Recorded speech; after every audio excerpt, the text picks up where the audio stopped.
বাঁধ কেটে বন্যার জল বের করার ব্যবস্থা করেছেন গ্রামবাসীরা, কিন্তু তাতেও মিলছে না সুরাহা। বাঁধের কাটা অংশ দিয়ে গত কয়েকদিন ধরে হুহু করে জল বেরোলেও এখনো জলমগ্ন মালদার মানিকচকের ভূতনির বিস্তীর্ণ এলাকা।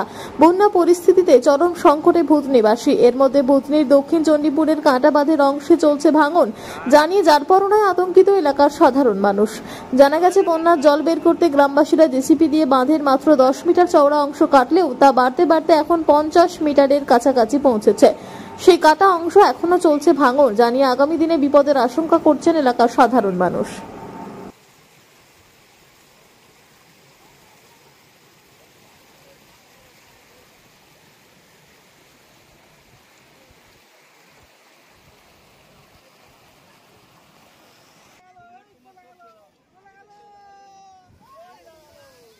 দেখতে পাচ্ছেন সঙ্গে সঙ্গে বাঁধ কেটে পড়লো। এত জলের গতিবেগ যে বাঁধ কাটতে বাধ্য হচ্ছে। এটা ফেটে যাবে, এটা বহুতই আছে।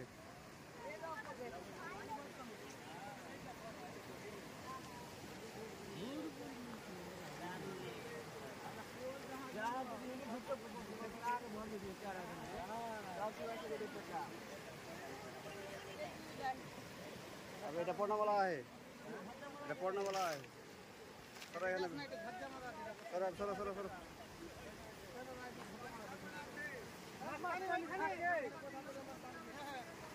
সরে থাক রে ভাই, সরে থাক, অবহেলা করিস না। দেখতে পাচ্ছেন কিভাবে কত জল যাচ্ছে।